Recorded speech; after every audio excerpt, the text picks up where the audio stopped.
Car la parole de Dieu est vivante et efficace et plus pénétrante qu'aucune épée à deux tranchants. Elle atteint jusqu'au fond de l'âme et de l'esprit, des jointures et des moelles, et elle juge des pensées et des intentions du cœur. Hébreux 4,12. Ce très remarquable passage de l'Épître aux Hébreux établit nettement l'existence de l'âme et de l'esprit, la nécessité de discerner l'une et l'autre et de les séparer. Enfin, il nous indique l'instrument de cette division nécessaire pour que le chrétien vive selon Dieu dans l'esprit. 1 Pierre 4,6.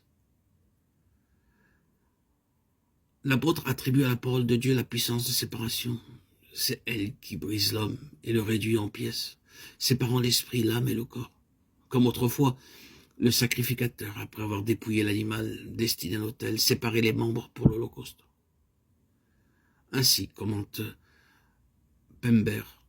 De son côté, Fossé écrit « La parole de Dieu est vivante et plus puissante ». Le mot du texte signifie énergiquement efficace. Elle pénètre de part en part jusqu'à séparer l'âme animale de l'esprit, qui est ce qu'il y a de plus élevé en l'homme. Elle transperce jusqu'à diviser l'âme de l'esprit, les jointures et les moelles. Elle discerne entre ce qui est spirituel, charnel et animal, entre l'esprit et l'âme. La parole de Dieu divise donc les parties étroitement unies de l'être immatériel. Son action est comparée à celle du souverain sacrificateur qui, après avoir ouvert le corps de la victime, séparait les membres et pénétrait jusqu'aux moelles.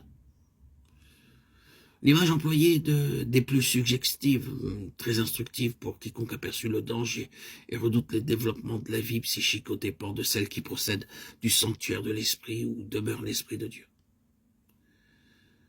Devant cette déclaration de l'Écriture, la question se présente aussitôt. Que dois-je faire? Comment discerner ce qui est psychique dans ma vie et mon service? Selon les indications de notre texte, allons à notre souverain sacrificateur, c'est à lui qu'il appartient de séparer et de juger. Il est maintenant au ciel et aucune créature n'est cachée devant lui. Mais toutes choses sont nues et entièrement découvertes devant celui à qui nous devons rendre compte. Hébreux 4,13.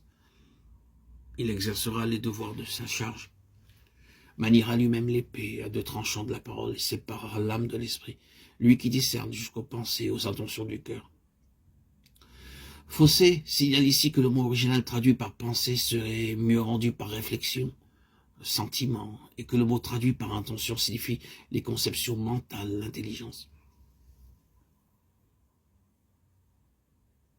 Celui qui s'est fait homme pour pouvoir être un souverain sacrificateur miséricordieux et fidèle, Hébreux 2,17, capable de compatir nos infirmités puisqu'elle a été tentée comme nous, en toutes choses, Hébreux 4,15, est le seul qui puisse manier l'instrument de séparation pour diviser l'âme de l'esprit et pénétrer pensée, réflexion, sentiment, intelligence, conception et intention. Quelle œuvre à faire! Comment cette vie psychique qui jette de si profondes racines sera-t-elle discernée et délogée? Comment toutes pensées seront-elles rendues captives de Christ? Comment l'esprit dominera-t-il? Laissons agir notre souverain sacrificateur. Il ne se lassera ni se découragera que l'œuvre ne soit achevée. Immanquablement, la victoire couronnera son œuvre de jugement et de purification en tous ceux qui se sont remis à ses soins.